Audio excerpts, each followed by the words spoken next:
Mass looting and raids are expected, mostly targeting grocery stores. This is what the Democratic Party of the United States is counting on. And I wouldn't be surprised if they're preparing squads of criminals from Venezuela who trained in Cuba and Belarus to smash windows and break down doors for the drugged-up crowds gathered from the ghettos. But let's take it step by step. The Democratic Party was counting on the fact that stopping salary payments to officials, the military, police, teachers, and firefighters, would lead to a drop in the ratings of Trump and the Republicans. That didn't happen. Then Plan B was put into action, which was kind of like these marches without a king, without a leader. I don't know how best to call them in Russian. They were supposed to lead to fires, clashes, unrest, and scare the population. Like, under Trump, there are riots again because, as you remember, during Trump's first term, they were organizing riots all the time. And then they said that Pride Day means, order on the streets. That old man, Grandpa Baden. And a week before this march, Pam Bondi and Kash Patel said they knew who was funding this whole story. The march, the so-called one, yes. If riots occur, the financiers will go to court. They urgently canceled the bandits and instead gathered and brought in from more than 1,000 cities and towns, I think even, white elderly residents from nursing homes and retirement homes. So once again, Trump's rating didn't suffer because they didn't succeed.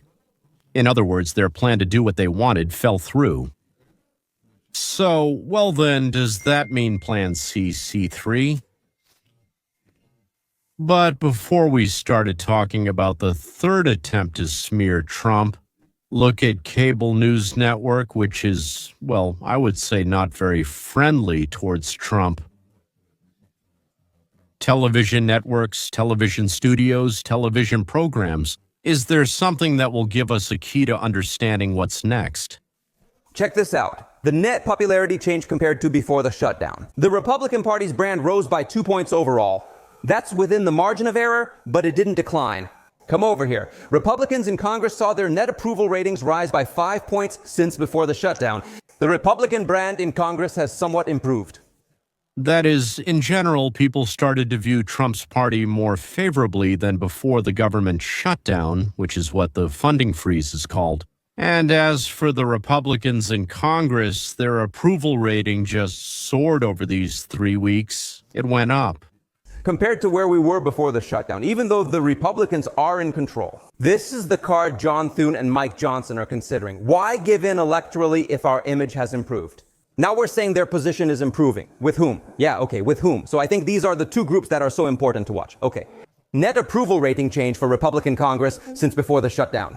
This energizes the base. The net approval rating is up 12 points from before the shutdown. But it's not just with the base, it's also with the middle of the electorate. Look at this. Among independents, it has also increased by 8 points. Republicans within the Republican Party have increased their support for Congress by 12%. But most importantly, those in the middle who haven't joined any party, the ones both parties are fighting for, the independents, we call them independents. But among them, there may be some people from other smaller parties, but then they end up voting for one of the two main parties. Mostly. Their attitude toward the Republicans soared even higher than the national average. What about the Democratic Party? Just a knife or a wooden knife in the back. There are no wooden knives, so it must be some other kind of knife in the back.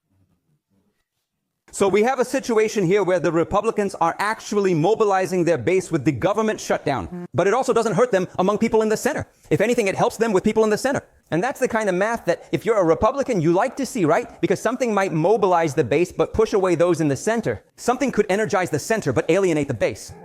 The truth is, we're not seeing that. What we are seeing is that the Republican brand has actually improved among independents. And it has also improved among Republicans themselves, this Republican brand, when it comes to those in Congress. What is the current electoral reason Republicans have? Quote, Republican approval has increased by 5 points overall, by 8 among independents, and by 12 among the core audience, while for Democrats, it's the opposite. That's the whole game. It's all about perception. It's clear Democrats, led by Chuck Schumer, hoped the public would blame Republicans and turn against President Trump. Oh, based on this very strong argument that since they are in power and control Congress, the responsibility for the shutdown automatically lies with them, even though it was the Democrats who voted for the shutdown and held everyone hostage, as if people are so stupid that they'd fall for that. You know, maybe in the old media scenario where the mainstream media controlled the messaging and social media was controlled, by leftist puppets. In this new era, as information spreads faster and more organically, public discussions are happening online. As if such a weak argument would satisfy the Democrats. Republicans control Congress, so it's their fault. Even people with low IQs can see this is nonsense. And again, the question we keep coming back to over and over: how long?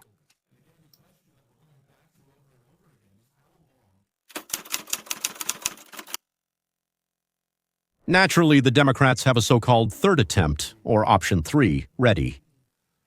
We don't know if this is the last one. Maybe there's a fourth. The thing is, on November 1st, money is transferred from the state treasury to pay for food stamps to all those about 42 million recipients.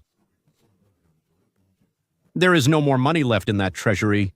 The Treasury was supposed to transfer it to them, and they usually send money every week to the accounts of those very 42+ million people. But there's no money because the Democrats blocked it. Of course, there are plenty of people for whom these coupons are just a nice little bonus, but I think there are quite a few as well, for whom these $350–400 a month are what they live on. Maybe they won't starve, but that's what they live on. When someone has no food in the fridge, maybe they spent their money elsewhere, but that doesn't matter. When a person has no food in the fridge and nothing to feed their children with, they go out into the street. What should they do? Well, it shows how dissatisfied he is with this situation. Besides, don't forget about the millions who believed they were owed something. Well, what? It's theirs that someone is paying because he owes them, obviously, since they're being paid, right? And how many years have they been getting paid already? And stopping these payments, especially when someone stirs it up, is perceived as if something that belongs to me is being taken away. And this money. They are indifferent when others are robbed or have things taken. In order to give them this, they don't really care at all, but they don't like it when something they consider theirs is taken away from them. By right, I don't know by what right. They don't know either. They don't care what right it is for these millions. And plus all those who really don't know what to do, the Democrats, and they count on it. What does it mean they count on it? So in circles, well, I would say especially among black and white intellectuals, hatred is also being stirred up, brought to a frenzy, when any immoral action becomes completely justified. So add to this Antifa or other paramilitary groups that the Democratic Party uses in the United States, and it becomes clear that this spontaneous riot, if well prepared, it could be organized, or maybe, I would say it could spill over like a raging river.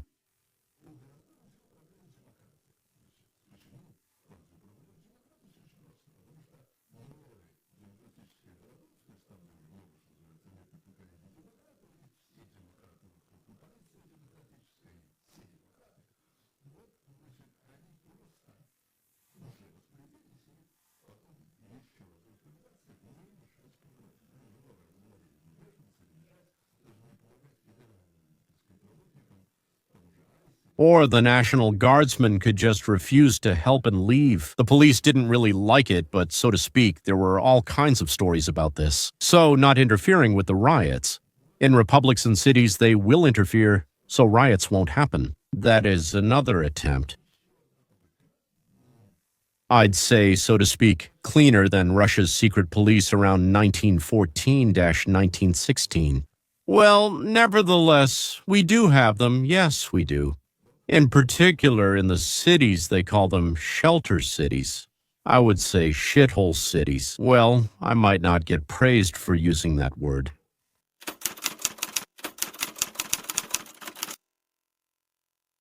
according to a new study by the left-wing think tank Welcome, funded by Michael Bloomberg. 70% of Americans now believe that the Democratic Party is completely out of touch with reality. 70%, that's more than the 51% just 10 years ago. And there are good reasons for that. The Democratic Party has found itself in a political free fall. And I really want to walk you through this three-stage collapse that we've been witnessing constantly over the past 5 weeks. So, the first stage involves levers that have turned against them. That's right. So first of all, for several weeks, the Democrats openly bragged that pain was their leverage. Do you remember that? They said it out loud many times and were proud of it. And the strategy was simple. Keep the government shut down, let Americans suffer, and then blame the Republicans for not giving in to their demands. By the way, this worked multiple times, including during Trump's first term. But Trump isn't the kind of person who steps on the same rake twice. Americans can recognize manipulation when it's that obvious. I mean, despite all the attempts at manipulation by the mainstream media, the overwhelming majority of voters see it. They see how the Democrats voted 13 times, think about it, 13 times to block funding bills. Meanwhile, Republicans are voting every day to reopen the government. Who will be blamed? These are just plain facts, no spin, interpretation, or narrative control. The simple and obvious fact is that Republicans have consistently voted to open the government with the same clean temporary budget that Democrats have repeatedly voted for before. Democrats have voted several times for this kind of standard continuing resolution to extend and fund the operation of the government. They didn't change a single word in the bill and submitted it one more time. And suddenly, all the Democrats vote against it and say it's the worst, the most terrible thing happening in the world today. Even worse than, well, I can't imagine what's worse than Hezbollah, Hamas. And so there's Iran altogether with their nuclear or lack of a nuclear bomb. How come? You know, you wrote that bill back in the day, right? What changed? And now the Democrats have repeatedly refused to vote for it. It's really that simple. It's not even remotely difficult or complicated, and Americans see that. Even Newsweek admits that Trump and the Republicans are winning this shutdown unconditionally. Historically, the party making demands is usually blamed. And the Democrats, no matter how hard they try to convince us otherwise, it's the Democrats who keep voting to continue the government shutdown. They are the ones making demands. When you're the one holding the door shut, yelling that someone else isn't opening it, eventually people notice that you're the one standing in the doorway. This is the first stage. The supposed advantage they thought they had turns against them. Now, the second stage. Chuck Schumer offers a desperate deal that makes absolutely no sense. So, now you're going to like this. Now, realizing that the pain they thought they could use as leverage is actually turning against them. Now, the Schumer Democrats want to fully restore the Supplemental Nutrition Assistance Program benefits while still keeping the government shut down. I mean, think about it. A government shutdown means the government has no money, but they still want to fund the restoration of Supplemental Nutrition Assistance Program benefits without any money. Steve is talking about food stamps. That is, we won't sign the budget, but we demand that you find money somewhere, and give it to those who need food. It's unclear how that's supposed to work. Maybe the Democratic Party will pull something together. They've got plenty there. So, $400 times 42 million people, how much will that be for us? Well, approximately 17 billion, right? So? Well, Trump raised money to pay the military and for the restoration of the White House. He didn't take anything from the taxpayers, as they say. He just gave his own money or asked his buddies. So maybe they'll cover this gap out of their own pockets. After all, how many Democrats do we have? Half the country votes for Democrats, so to speak, right? Like for Kamala. About 70 million people voted there, so that's 17 billion. The Democrats have 30 or 40 billionaires. Why don't they help the poor if they're Democrats? Right, Anya? Why don't they help the hungry if they're Democrats? I honestly don't believe that those people, the ones I'd call starving, are really starving, but maybe some of them are. They live off that help. Ami. He wants to ease the pain.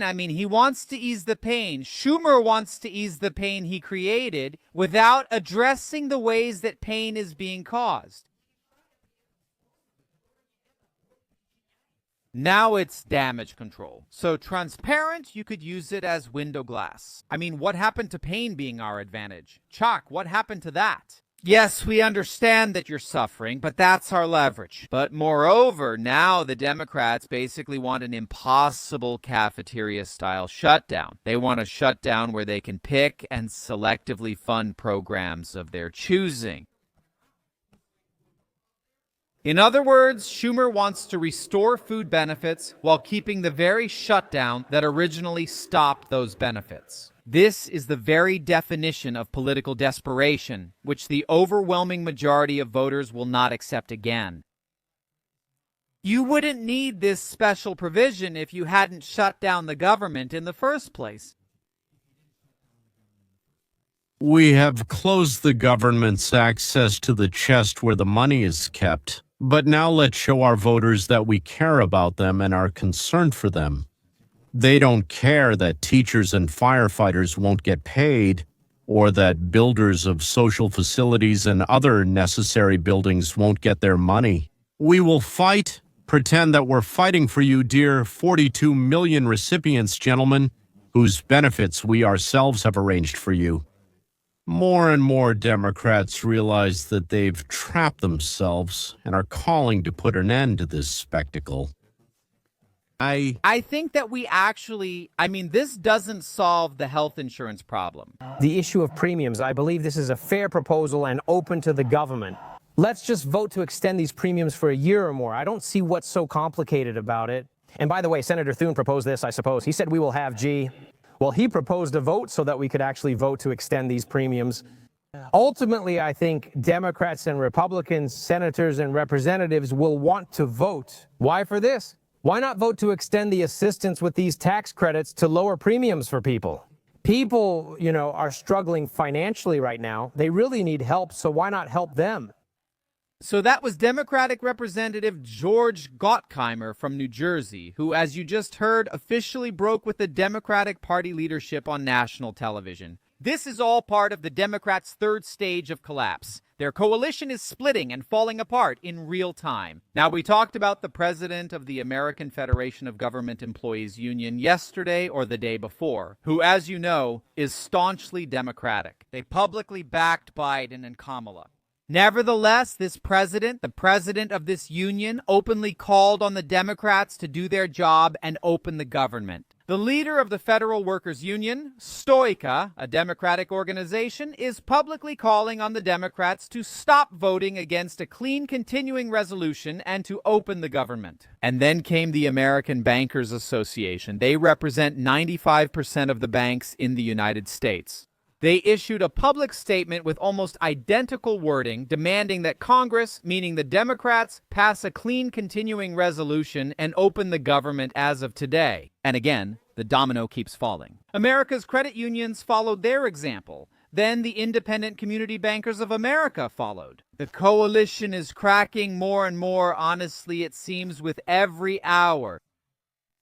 Now pay attention to the pattern of desperation here. Notice how the Democrats' narrative is changing. That's right, the Republicans have been consistent all along. The Democrats want $1.5 trillion to fund health care for illegal immigrants. That's why they're shutting down the government. The government is putting illegals above citizens.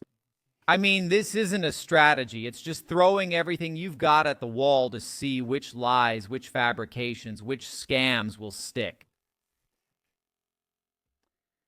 In the end, the coalition falls apart, and it falls apart because the strategy was never sustainable.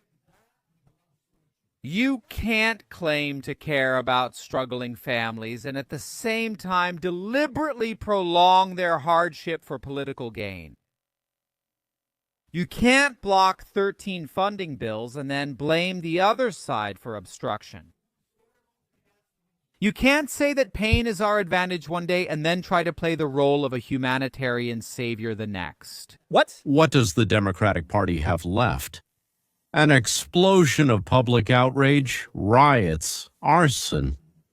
Well, you understand that no explosion has ever been. If it's self-organized, someone still organizes it. So that, there would be riots, things burning, and it wouldn't matter who's right or wrong, so that people would want just one thing, for it all to stop. Are the Trumps ready for this? Ask them. Are the Pambondi, the FBI, the National Guard ready? In the end, I think they are. And I think that if the Democrats manage to organize large-scale fires, explosions, riots, it will give Trump the opportunity to arrest many leaders, both those on the battlefield and those who pull the strings and those who finance and come up with, plan all of this. So I suspect that the Democrats are in a bad position right now, and after the riots, if they happen, well, it will be even worse. Honestly, that makes me happy.